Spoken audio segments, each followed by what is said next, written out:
My 20-year-old brother, Jake, devours all the food in our house as soon as we buy it. He takes anything, even stuff that's not his. Recently, I bought a pack of 6 cupcakes just for myself, but while I was showering, he came home from school and ate every single one. My dad will get me a sandwich and it'll vanish before I even know it was for me. On birthdays, Jake sneaks into the kitchen at night while gaming and eats the entire homemade cake, leaving everyone else with just a single slice. I'm also expected to fetch him massive fast food orders twice daily. After school, he demands 2 10-piece nugget meals and a sundae, then later wants 7 or 8 tacos for dinner. I'm constantly driving around town to satisfy his cravings. Somehow, he stays slim despite all this. My mom insists he needs the food because he's a growing boy, standing at 6 feet 4 inches with dreams of playing in the NBA. He plays basketball but isn't passionate about it. Meanwhile, I'm 6 feet 1 inch, dangerously underweight at 145 pounds, and strangers often comment that I look unwell and need to eat more. My doctor agrees I should gain weight to be healthier. But when I ask for something as simple as a latte, my mom calls it too costly and unhealthy, yet Jake gets $30 fast food hauls daily. If I eat a sandwich in the morning, she'll say at dinner that I don't need more food because I ate earlier. She'll claim I've had enough if I nibble on cereal throughout the day. She prides herself on raising healthy kids, but I'm always tired and hungry because she barely feeds me. She thinks I don't need much since I'm no longer an athlete after high school. I suspect she's also punishing me for not earning a college volleyball scholarship, which she thought I'd get. I never even played varsity in high school, so in her eyes, I don't deserve proper nourishment. Today, my dad bought separate Chick-fil-A meals for Jake and me, but when I got home, Jake had eaten both. In the basement, his messy space was littered with wrappers from my meal. I called him a greedy hog and told my mom I'm done buying food for anyone.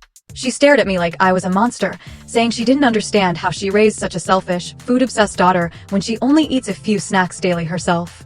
She's 5 feet 7 inches. Am I wrong for saying my mom is starving me and my brother is a glutton? Also, my mom only gives me money to buy Jake's food, never for myself. You're not wrong. This isn't just about your brother's overeating. It's about your mother using food to control and mistreat you while excusing the same behavior she condemns in Jake. You need food to live. You can't change them, and your mom's issues aren't your burden to fix. My parents did something similar.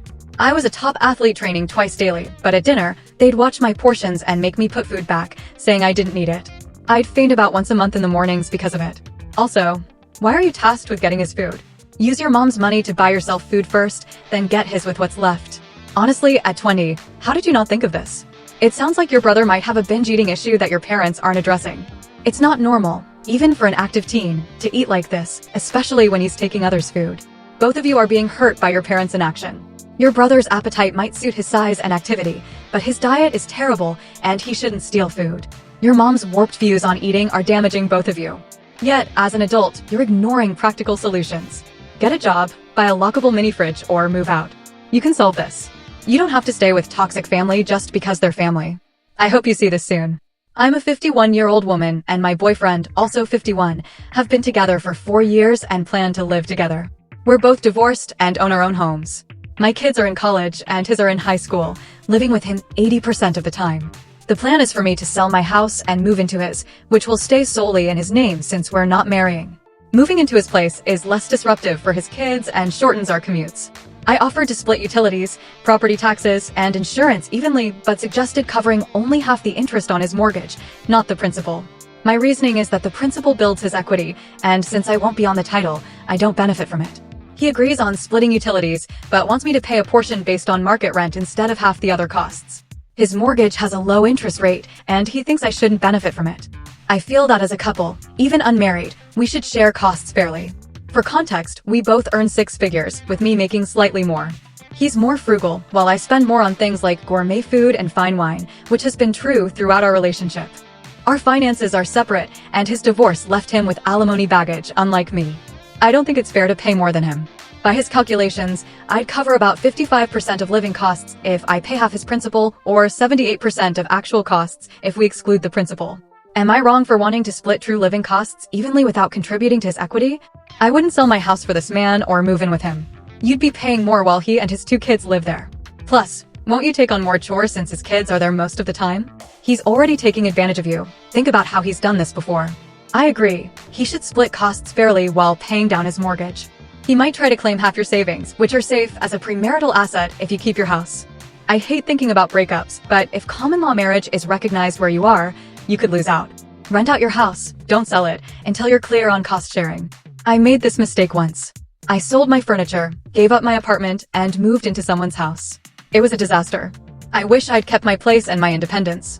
He kept reminding me it was his house, and I grew to resent him. Keep your independence at all costs. I'm a 27-year-old woman, and I took my boyfriend of 1.5 years, also 27, on my family's annual trip to my grandparents' cabin. It's a tradition we've done my whole life. For 2 weeks, we fish, hike, hunt, forage, and disconnect from daily life. I love it. It's the best part of my year. My boyfriend wanted to join this year because we wouldn't see or talk to each other during the trip. Last year, when I went, we'd only been dating a short time, so I didn't invite him. I was nervous about him coming but agreed. I warned him there's no TV, Wi-Fi, or reliable phone signal. I told him to bring books or something to do if he didn't like the day's activities. He said he'd be fine, so I trusted him. My whole family, grandparents, parents, brothers, their partners, kids, even my aunt and cousins who visited, welcomed him. I pushed aside my worries and was excited to share this with him. But he was clearly unhappy. He only enjoyed swimming, but the water was often too cold for long dips. After 5 days, he said he wanted to leave, and I respected that. My family even praised him for trying and had no hard feelings. I drove him to the bus stop in the nearest town and offered to wait with him. He was confused, assuming I'd go home with him. I explained I was staying, as this trip is my highlight and we do something he enjoys when I got back.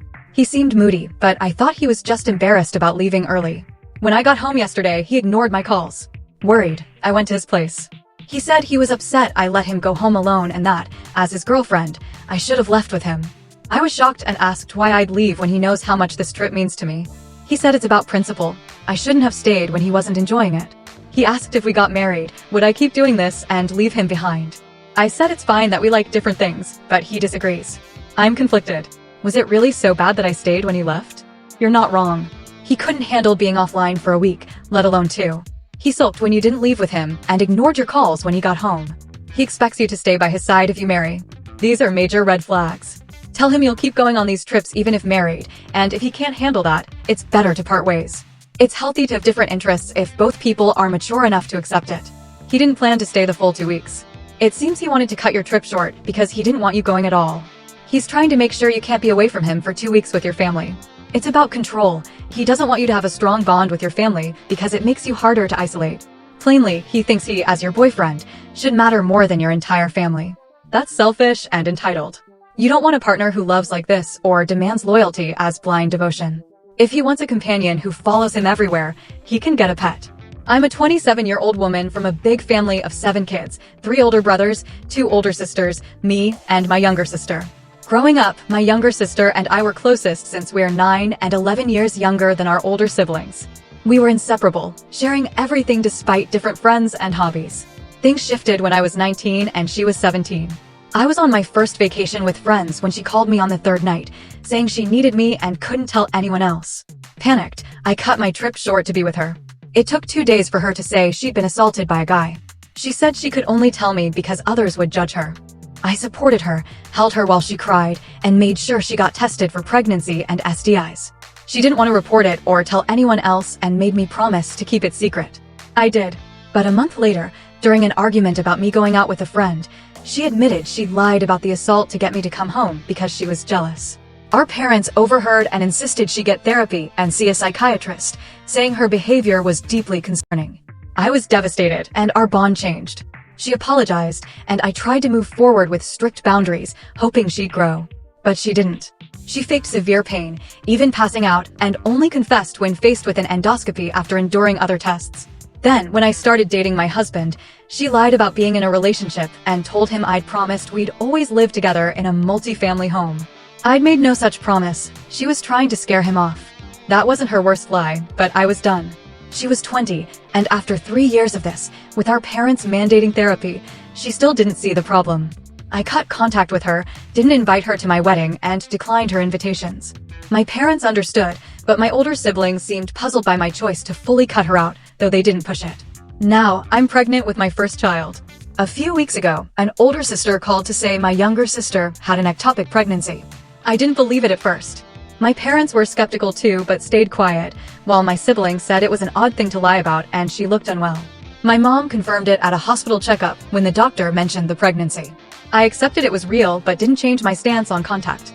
My parents get it, but my older sisters were appalled that I wouldn't move past old wounds to support her. They said it was cruel to doubt her and offer no comfort, accusing me of punishing her and not allowing growth. I worry reconnecting will trap me in a cycle of more lies. She might use my attention to start manipulating again. With my baby coming, I need to stay strong and stress-free, not deal with her chaos. Maybe I'm too harsh, and my sisters are right. Am I wrong? You're not wrong. Setting boundaries to protect yourself from someone who's repeatedly hurt you with lies isn't punishment. Your sisters can support her, but you're not a bad person for avoiding a toxic cycle. There's no proof she's stopped lying for attention. Your skepticism was fair. She broke your trust years ago. You're not punishing her. You're safeguarding yourself. Trust isn't owed, and she hasn't earned it back. It's like the boy who cried wolf. Nobody believed him in the end. Her actions have consequences, and that's not your burden.